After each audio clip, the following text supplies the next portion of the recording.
My name is Tylluan. I'm a solitary pagan witch and an author, and the founder of the Wolf and Howl Press. Today's little chat is a bit perilous the way I've set it up. It's about the runes again, and this is the third rune in the Anglo-Saxon rune poem, and it's called Thorn. And although it is a thorn, it's also it doesn't look like it when you read Anglo-Saxon. It's a very odd looking letter. Anyway, now that the rune poem has sort of persuaded us to set out on our quest in Feo, the first one, and then it went and confronted us with this monstrous creature, the aurochs, in Ur, we're now faced with a humble thorn. And you might think to yourself, quite rightly I think, why does it suddenly go from one thing to another? But nothing is done accidentally in these poems. They're very cleverly put together. It may mean just a single thorn. It can also mean a thorn bush. And if you look at the rune, it's sort of, I'm trying to think now how I do it. It's like that, and I didn't write it out beforehand. It does look like a thorn on a stem. There are two that look like this. Thorn has the pointy bit halfway down the stem. So your pointy bit is there. Okay. And the verse tells us, this was my translation of it, and I'll explain why I had to do a translation a bit later on.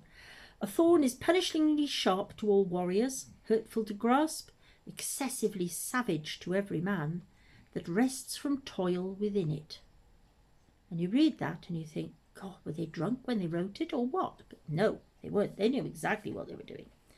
So, you know, compared to most of the world, all the things around us, the great big aurochs with these huge horns in the previous rune, Ur, thorns are fairly insignificant. You know, they might scratch us a bit, but people would say, oh, well, they won't kill us. But actually, yes, they can if you get tetanus from a thorn.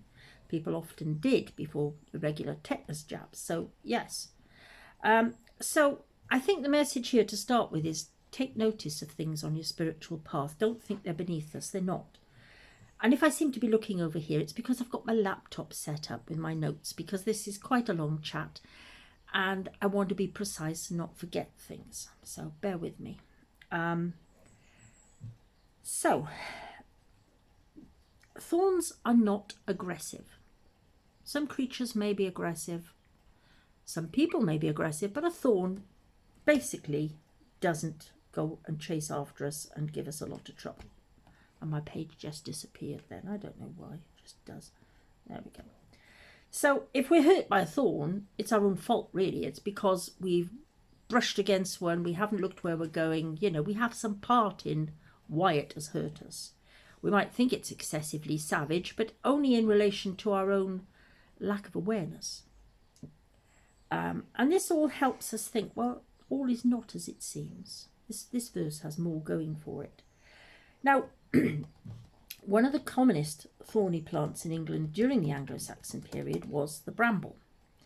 And it was such a nuisance in Anglo-Saxon times, and it still is, that people used bill hooks and pruning knives to get rid of it, cut it back.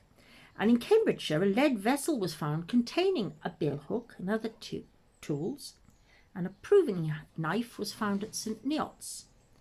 Now, these were probably made by local blacksmiths, you know, probably in the early medieval, late Anglo-Saxon worldview. And this fits in with our stories about Welland the Smith, which we had in the previous rune, Ur.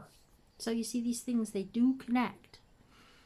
And Welland did occur in both pagan and Christian poems. He was also associated with the English landscape, especially with islands and areas of fen or lowland. Hence, they found it in Cambridgeshire, which is well known for its fens. And according to legend, of course, he was banished to an island. And it could have been an island in the fens. A bit like we read the stories later of Hereward the Wake. And if you haven't read that, go and read it. It's great how he took on the Normans after the Battle of Hastings. Anyway, what we do know is that these isolated areas on the edge of wetlands people have often found these very old tool chests, and they were put there deliberately. Nobody drops a tool chest, be fair. I don't know whether you can see this little beauty down here. Can you see him? This is Tapio making his first appearance. Oh, he got excited when he saw me setting up the tripod and everything, and he's going to cause mayhem. Trust me, he will. Probably have half my arm off by the time I've finished. Anyway, why would they put these deposits? Tool chests. Why? Well, they might have felt that blacksmiths were powerful. You know, you think of what they did. They made blocks of iron into swords and weapons and, oh, I don't know, all sorts of things. And they worked with fire. And they might have felt, thank you, Tapio, they might have felt that after the blacksmith died, that the power was still in the tools, and by depositing them on the edge of the wetland in a ritual manner, perhaps they felt it was the best way to disarm this power. Or another thing might have been that they felt it was a way of protecting the community from whatever lurked out in the fens and the wetlands. You don't know, they might have done. Because they know some of these smithing tools were actually new. They were never used. There's no signs of wear on them. So what this shows is that these tools, they had a purpose, they had a power, and more interestingly for us, they had a personality. Right? They may have been a way of dealing with magical aspects of the place, the genus loci.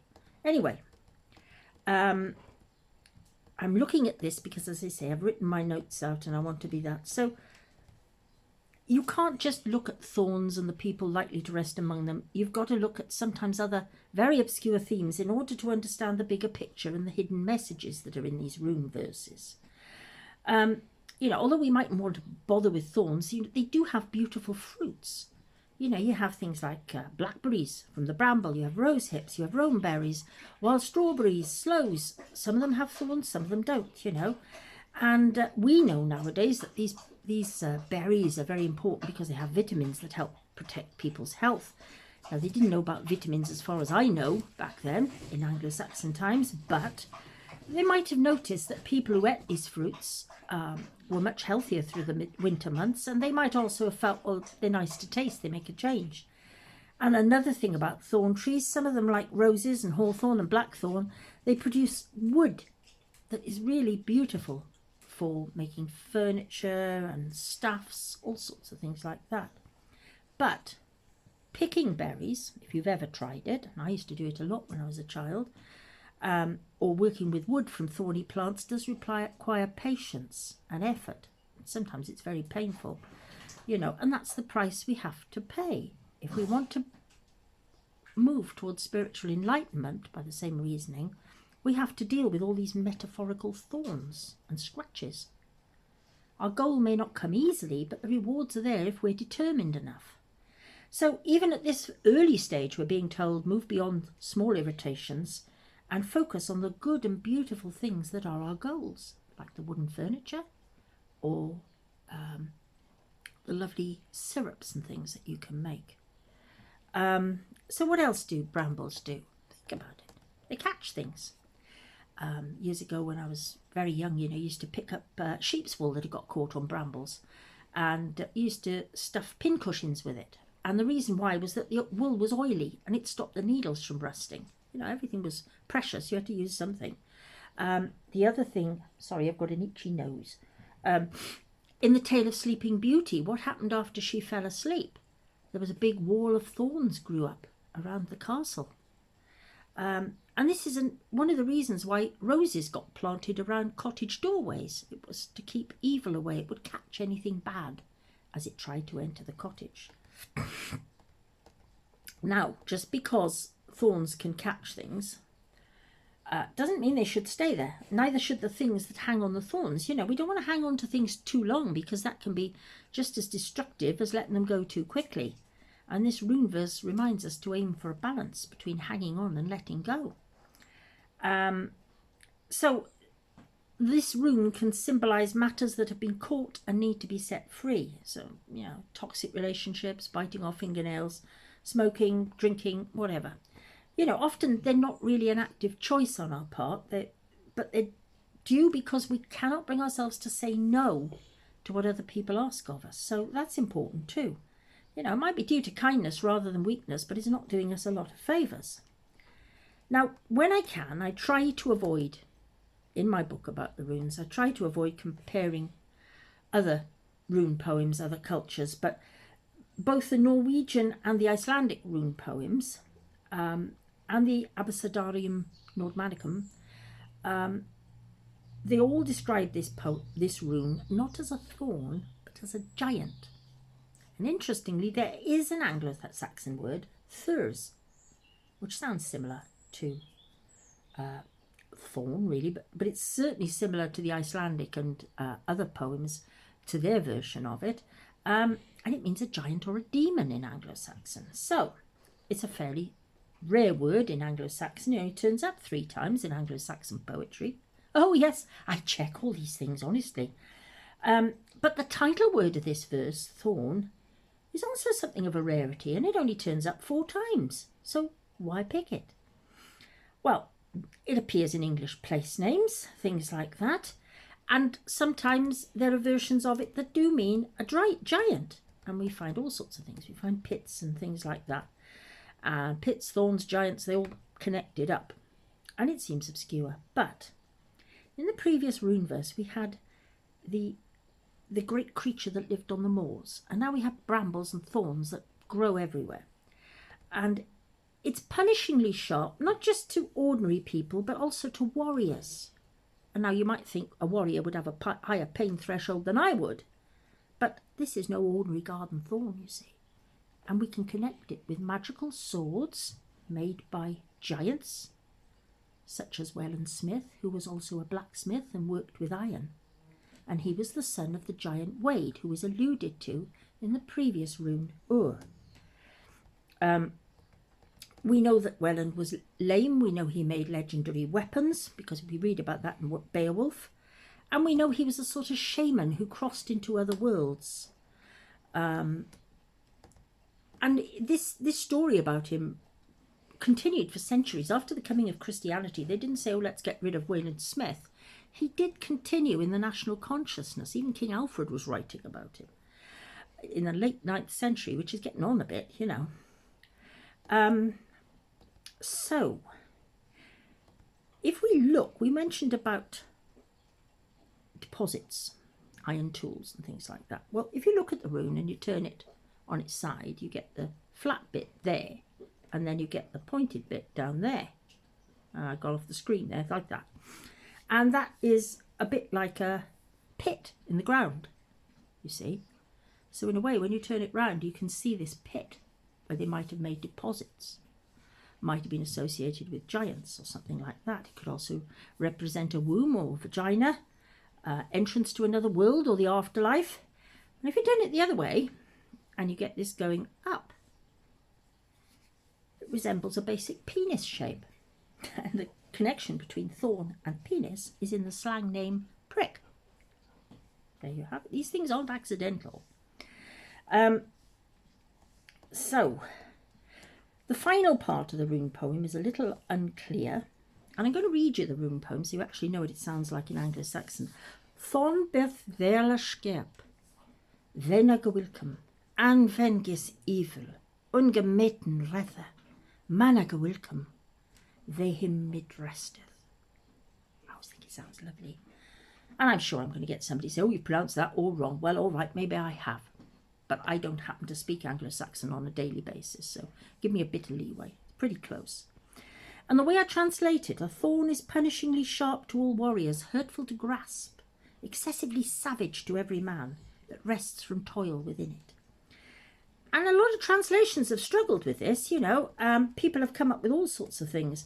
Everyone with whom it rests, anyone who on it sits, things like that. So, to me, if you look at that word thenya in it, it's usually translated as a warrior. You know, some call it a thane, some call it a knight, and even each person or just man, you know. But what it does show is that the thorn will injure people regardless of their social status. It doesn't matter. Servants or masters, heroes or warriors, all the same to a thorn. It'll stick in you. But why would anybody want to rest among thorns? You know, this is the next bit, you know. It might not be resting among a thorn bush. You know, we have people we call thorny, don't we? They're prickly. Oh, God, you know, it takes offence at everything. They never get the right social skills. They look for insults everywhere. And it can be exhausting dealing with them because they're always on the lookout for an insult. They're not singing from the same page as the rest of us. But you see, we might be the thorny person. That's another thing we have to look out for. What if it's us?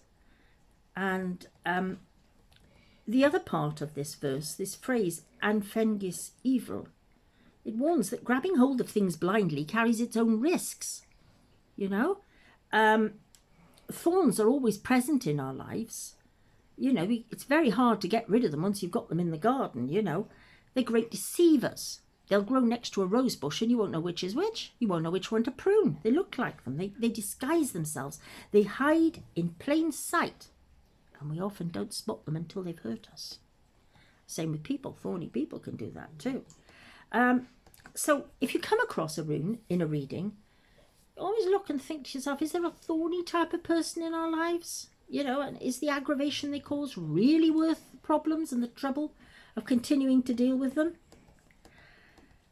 And finally, many translators avoid using the word savage for rethe, which turns up in the poem. Several they get very genteel about it, you know, uncommonly severe. That was Dickens in 1915. In fact, a couple of others copied it, and it's not really a phrase you would associate with the Anglo-Saxons. Not really, uncommonly severe. Even less savage, you get excessively unkind. Oh, that's a real bit of passive aggression, isn't it? But the thorn isn't really. It's, you know, first of all, we encountered the great horned aurochs, and it's still a threat to us, a little humble thorn. You don't have to look for the big things to cause you problems. Little things can cause problems too. You know, you think of the old saying, dynamite comes in small doses. This is thorn. It could have been written for it. Easily overlooked, small things can be dangerous out of all proportion to what we think. Small doses of poison, often plant-based, can kill. Small weapons are easily concealed, but no less deadly. And those are the things we have to bear in mind while studying this rune. So I'm sorry, I know I've whittled on a lot, but there was a lot to say in this one. So thank you very much for listening. Goodbye.